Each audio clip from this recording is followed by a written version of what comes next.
Avis vascular centre మన దేశంలోనే the best varicose vein hospital. నమస్కారం గురుగారు. శ్రీమాత్రే నమః. గురుగారు, మనకి అమావాస్య రోజు 21 గ్రహణం అని చెప్పేసి అంటున్నారు, సూర్యగ్రహణం అని చెప్పేసి.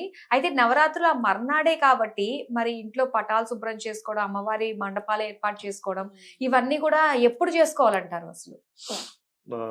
ఒకటేనమ్మా, మనకి గ్రహణం లేదు కాబట్టి అమావాస్య ముందు రోజు చక్కగా చేసుకోవచ్చు. 20వ తేదీ, ఓకే, 21వ తేదీ గ్రహణం ఉంది. 22వ తేదీ నుంచి మనకి నవరాత్రులు ప్రారంభం అవుతున్నాయి. సో అమావాస్య ముందు రోజు చేసుకోవచ్చు, దానిలో ఎటువంటి తప్పు లేదు, గుర్తుపెట్టుకోండి. అలాగే ఇంకొక విషయం ఏంటంటే, ఇక్కడ మీరు ఈ క్లీన్ చేసేటువంటి ప్రాసెస్లో చాలా మంది చేస్తున్న పెద్ద పెద్ద మిస్టేక్స్ ఏంటంటే, సజ్జల మీద కొన్ని సామాన్లు ఉంటాయి, అవి అలాగే వదిలేసి కింద కింద మాత్రం క్లీన్ చేసుకుంటారు. దాని యొక్క ఎనర్జీ మీకు పనిచేస్తూనే ఉంటుంది. వీలైతే నేనేం చెప్తానంటే, ఎప్పుడు కూడా ఏ ఇంటికి వెళ్ళినా కూడా వాస్తు చూడడానికి, అమ్మ మీరు సజ్జల మీద మీరు ఇంకా అస్సలు వాడట్లేదు, ఎందుకు పనికిరామనుకున్నాం, ఫస్ట్ ఏ భోగి రోజు దేంట్లోనే వేసేసేయండి. అలా ఉండకూడదు. విరిగిపోయిన కుర్చీలు, విరిగిపోయినవన్నీ ఉండకూడదు, పనికిరావు. ఏంటంటే నేను చాలా ఇల్లుకి వెళ్ళినప్పుడు చూస్తుంటా, ఇంటి మీద పెట్టుకుంటారు, బిల్డింగ్ మీద అంత చెత్త చెదారం మొత్తం ఉంటుంది. అది వాళ్ళ లైఫ్లో చాలా ఎఫెక్ట్ ఇస్తుంది. ఏ జోన్లో ఉంటే ఆ ఎఫెక్ట్ ఇస్తుంది. కాబట్టి అవి తీసేసేయండి అని చెప్తాను. ఇక తప్పదు, కొన్ని పెట్టెలు ఉంటాయి, కొన్ని ఇట్లా కాటన్స్లో మనం కట్టి పెడతాం, అన్ని మనం వాడం కదా అని. అలా ఉన్నప్పటికీ కూడా మీరు శుభ్రం చేసేటప్పుడు దాని మీద ఉండేటువంటి ధూళి దుమ్ము తొలగించాలి. అలా గనక తొలగించకుండా ఓన్లీ పైన పైన క్లీన్ చేసుకుంటే అది పరిపూర్ణమైనటువంటి క్లీనింగ్ రాదు. ఇప్పుడు స్నానం చేస్తాం, మొత్తం స్నానం చేస్తాం, చేతులు కాళ్ళు వదిలేసి పైన కింద ఓన్లీ మొహం కడిగేసుకుంటే దాని స్నానం అంటారుగా. ఓకే, దానివల్ల శుద్ధి అవ్వదు. అలా మీరు గుడికి వెళ్ళగలుగుతారా? కాబట్టి స్నానం అంటే తలతడవాలి కదా, తడొక్క తడిపేసుకొని గుడికి వెళ్ళగలుగుతారు? వెళ్ళలేరు. ఎందుకు వెళ్ళలేరు అంటే దాని స్నానము అనరు, కంప్లీట్గా స్నానం చేస్తాం. స్నానం ఎలా అంటారో, మనం శుద్ధైనటికి ఎలా ఫీల్ అవుతాము, అప్పుడు మనం ఆలయానికి ఎలా వెళ్ళగలుగుతాము, పూజ గదిలోకి వెళ్ళగలుగుతాము. మనం పూజ చేసేటప్పుడు కూడా మన ఇల్లు కంప్లీట్గా క్లీన్ అవ్వాలి. ఇక్కడ ఏమవుతుందంటే, ఎందుకు చేసుకోవాలి, క్లీన్ ఎందుకు చేసుకోవాలంటే, ఒకటి నీట్నెస్ క్లీన్నెస్ లేకపోతే ఒకటి మనకి జబ్బులు వస్తాయి సైంటిఫిక్గా. రెండవది ఈ ధూళి దుమ్ము బూజు వీటితోనే నెగటివ్ ఎనర్జీస్ ఆశ్రయించి ఉంటాయి. ఈ పిశాచాలు అంటారు, పిశాచ బాధలు అంటారు, ఆత్మలు అంటారు. ఇవన్నీ ఎలా ఉంటాయి అనుకుంటున్నారు? ఎక్కడైతే ఎక్కువ ధూళి దుమ్ము అన్నీ ఉంటాయో అక్కడే ఆశ్రయించి ఉంటాయి. ఇప్పుడు అందుకే చూడండి, ఏదైనా ఈ రూమ్ కానీ ఏదైనా ఇల్లు కానీ కొన్ని రోజుల పాటు తాళాలు వేసేసి ఉంటాయి, మీరు ఓపెన్ చేయగానే ఏదో తెలియని ఒక ఫీల్ వస్తుంది చూడండి, ఆ ఇంట్లోకి వెళ్ళగానే నెగిటివ్ తెలిసిపోతుంది, కంప్లీట్ నెగటివ్ గా ఒకటి ఇది ఉంటుంది. అలాంటివి అక్కడ చేరుతాయి. అందుకే ఏ ఇంట్లో కూడా దీపం పెట్టకుండా ఉండకూడదు అంటారు. శ్మశానముతో సమానము అని చెప్తుంది శాస్త్రం. కాబట్టి ఆ యొక్క విషయంలో చాలా చాలా జాగ్రత్త తీసుకోవాలి. ఇంకా కొంతమంది ఇల్లులు గనక మనకి, నేను కొంతమందిని చూసా, 2-3 గృహాలు ఉంటాయి వాళ్ళకి. ఆ 2-3 గృహాలు కూడా రెంట్లకి ఇవ్వరు. ఒక గృహం కట్టుకున్నారు, ఇంకొంచెం పెద్దది కట్టుకున్నారు, ఇది ఇలాగే ఉంచేస్తారు, అమ్మో రెంట్కి ఇస్తే పాడైపోతుంది. నిజంగానే పాపం కొంతమంది టెనెంట్స్ సరిగ్గా చూసుకోకపోవడం వల్ల వాళ్ళకి ఆ బాధతో ఇవ్వరు, నేను కాదనట్లా. కానీ అది ఏమవుతుందంటే, వీళ్ళు ఉండకుండా ఆ గృహంలో దీపం పెట్టకపోతే అది ఆ ఇల్లు శక్తిని కోల్పోతుంది.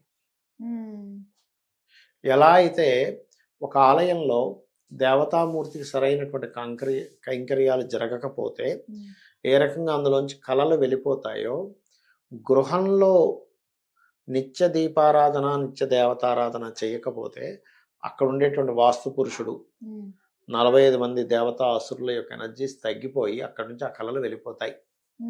అప్పుడు ఏమవుతుంది అంటే, మనం ఇల్లు అంటే ఏదో అనేసుకుంటున్నాం, అలా కాదు. అక్కడ ఉండే దేవతా అసురులు వాస్తు పురుషులు మనల్ని రక్షిస్తూ ఉంటారు. ఆ శక్తి దేవతలు, ఆ దిక్పాలకులు వాళ్ళందరూ రక్షిస్తూ ఉంటారు. ఎనర్జీ ఎప్పుడైతే కోల్పోయిందో అటువంటి ఇళ్లలో మనం వెళ్ళినప్పుడు మనం సఫర్ అవుతూ ఉంటాం. అందుకే శాస్త్రంలో ఏం చెప్తారంటే, మళ్ళీ ఎనర్జీ చేసే టెక్నిక్ ఒకటి ఉంటుంది.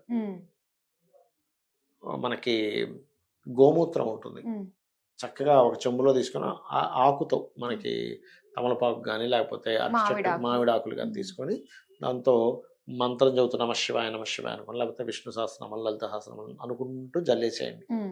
జల్లేసి చక్కగా నీళ్లు తీసుకొని ఒక జగ్గు మన బకెట్తో నేను నీళ్ళు తీసుకుని అందులో 3 గుప్పెళ్ళు ఉప్పు కల్లుప్పు వేసి ఓకే. శుభ్రంగా ఇది చేసి ఒక 10-15 నిమిషాల తర్వాత నీట్గా తుడిచేసేయండి. ఉమ్. కడగడం తొడవడం వచ్చేది. అలా 11 డేస్ కనుక చేస్తే 11 డేస్. 11 డేస్ కనుక చేస్తే మళ్ళీ నూతన చైతన్యం ఆ ఇంటికి వస్తుంది. ఓకే. ఇంట్లో ఎవరికైనా మాటిమాటికి అనారోగ్యాలు ఉన్నాయి, ఇంట్లో ఏదో కొంతమంది నేను మా రిలేటివ్స్లో కూడా కొంతమంది జరిగింది, వాళ్ళ ఇంట్లో ఉండక వాళ్ళు అసలు ఇలాంటివి ఏమీ నమ్మరు. అసలు ఇక్కడ విచిత్రం ఏంటంటే అసలు దెయ్యమని కానీ దేవుడు కానీ ఏమి నమ్మరు వాళ్ళు. అలాంటిది వాళ్ళు ఒక రోజు ఆవిడ పాపం వంట వండుతుంటే వెనక నుంచి ఇలా ఒక నల్లగా ఇలా వెళ్ళిపోయినట్టు అనిపించింది. ఏమిట్రా ఇలా వెళ్ళిపోయినట్టు అనిపించింది. పోనీ ఆవిడకి ఒక్కడికి అనిపిస్తుందంటే అలా కదా, వాళ్ళ పిల్లలకి, వాళ్ళ హస్బెండ్కి, వాళ్ళ మామగారికి అందరికీ అనిపించేది. ఆవిడ పడుకుంటే మంచం కింద నుంచి ఏదో సౌండ్, ఏముందిరా మంచం కింద చూడాలంటే భయం. అవును. అలాంటివన్నీ అనిపించాక అసలు మేము దేవుణ్ణి నమ్మము, దెయ్యాలను నమ్మము, ఏమీ నమ్మము అనుకునే వాళ్ళు కాస్త ఆంజనేయ స్వామి ఫోటోలు తీసుకొచ్చి ఇంట్లో పెట్టడం మొదలుపెట్టారు. ఓకే. మొదలుపెట్టి ఇంక దీనికంటే ముందు పెద్ద కామెడీ జరిగింది మీకు చెప్తా. ఆవిడ అతను ఇద్దరు జాతకం చెప్పించుకోవడానికి వచ్చారు నా దగ్గరికి. ఓకే. చెప్పించుకోవడానికి వచ్చారు. ఆవిడ వాళ్ళ పిల్లల గురించి అడిగింది, నేను వాళ్ళ పిల్లల గురించి చెప్పేశాను. అతను అక్కడ కూర్చొని కాలు మీద కాలు వేసుకొని చాలా స్టైల్గా ఏమిటోనండి, ఏంటో ఈ జాతకాలు అంటారు, దేవుడు అంటారు, దెయ్యం అంటారు, నాకైతే తిరుపతికి వెళ్తే కూడా వాళ్ళందరూ మొక్కుతుంటే భలే నవ్వేస్తుందండి అన్నాడు ఆయన. మనసులో అనుకున్నాను, అంటే నేను ఆయనేమి మనసులో తిట్టుకోలేదు, కానీ తెలియక అలా అనుకుంటున్నాము, ఒక రోజు ఏదో రోజు తెలిసి వస్తుందిలే మీకు అనుకున్నా. ఇలాగే కూర్చున్నాడు ఆయన. జాతకం ఇద్దరు చెప్పించుకోవడానికి వచ్చారు. వాళ్ళ పిల్లలు ఆమె అడిగింది, మా వారు కొంచెం అలాంటి నమ్మరని ఏమనుకోండి అంటే, నేను ఒకటే చెప్పాలి, లేదమ్మా దాన్నే ఉంది, ధర్మంగా ఉండడం ముఖ్యం, ఇది నమ్మాలని నేను చెప్పను ఎవరికి కూడా. నమ్మకం ఉన్నవారు నమ్మకంగా, నా దృష్టిలో ధర్మంగా బ్రతకడమే ముఖ్యం అని కూడా అన్నా. అవును సార్ అవును సార్ అని దానికి ఏకీభవించాడు ఆయన. మళ్ళీ అయిపోయింది. కట్ చేసి 1 సంవత్సరం తర్వాత ఈ సంఘటన. వాళ్ళు నాకు అప్పుడు ఫోన్ చేశారు, సార్ ఇలా ఉంది సార్, మేము ఇక్కడ ఉన్నాము, ఇది మా పరిస్థితి అంటే చెప్పా. ఏం లేదమ్మా, మీరు మరి ఇప్పుడు ఏం చేస్తున్నారంటే, ఇంట్లో ఆంజనేయ స్వామి బొమ్మ పెట్టుకున్నాం సార్ తెచ్చుకొచ్చి, అసలు మేము ఏ దేవత పూజ చేయమన్నారు.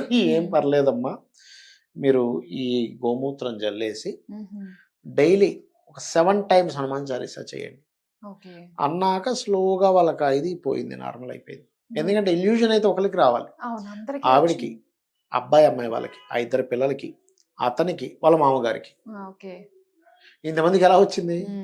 అది ఇల్యూజన్ కాదు, ఒకరికి వస్తే ఇల్యూజన్, అందరికీ ఎందుకు అనిపిస్తుంది. మళ్ళీ ఇంకో విషయం ఏంటంటే, ఒకరికొకరు చెప్పుకోలేదు స్టార్టింగ్లో. చెప్తే అంటే ఎలా ఉంటుందంటే, నమ్ముతారో లేదు, మనం లేవు అనుకుంటూ తిరుగుతున్నాం కదా, ఇప్పుడు నీకు పిచ్చి పట్టిందంటారా ఈ నలుగురు నన్ను చూసి అని ఆవిడకి ఫస్ట్ అనుభవాలు అయితే ఆవిడ చెప్పలేదు. తర్వాత అతనికి అనిపిస్తుంటే, ఇదేంటి నేను అసలు ఇలాంటివి నమ్మను, ఇదేంటి అనిపిస్తుంది అంటే పిల్లలకి, దాని తర్వాత మామగారికి. ఇలా అయ్యేసరికి ఫస్ట్ ఏమైందంటే వాళ్ళ పాప స్టార్ట్ చేసింది, అమ్మ ఏదో ఉందమ్మా, కొంచెం అమాయకం, వాళ్ళకి ఈగోలు ఉండవుగా పెద్దగా.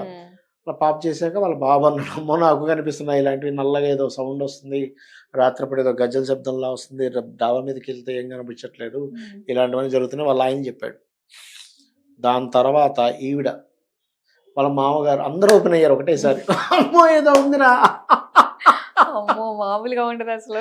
అంటే ఇది నేను మీకు ఎందుకు చెప్తున్నానంటే, నెగటివ్ ఎనర్జీని మనమే కావాలని ఆహ్వానిస్తున్నాము. దేవత ఉంది, ఇటువంటి నెగటివ్ ఎనర్జీస్ ఉన్నాయి, అవి మనల్ని ఏమో చేస్తాయని మాత్రం అనుకోకూడదు, అంత భయపడాల్సిన పనిలేదు. కాకపోతే దేవతా శక్తి నిత్యము ధర్మంగా ఉంటూ, నిత్యము దేవత అంటే మన ధర్మాలు మనం పాటిస్తూ నిత్య దేవత ఆరాధన చేసుకుంటే ఏమీ కాదు. ఇది నేను చెప్పేది, అంతేగాని ఏదో చేస్తుందని కాదు. ఓకే, రైట్ గురువు గారు. అయితే మనం ముందు రోజునే ఇవన్నీ కూడా అన్ని శుభ్రం చేసేసుకోవచ్చు, కానీ ఏ విధంగా చేసుకోవాలి అన్నది మాత్రం చాలా క్లియర్ గా చెప్పారండి. చేసుకోకపోవడం వల్ల ఎలాంటి పరిస్థితులు ఏర్పడతాయన్న విషయాలు కూడా తెలియజేశారు, అన్ని కవర్ చేశాము. చాలా మంచి విషయాలు మాతో పంచుకున్నందుకు ధన్యవాదాలు. శ్రీమాత్రే నమః.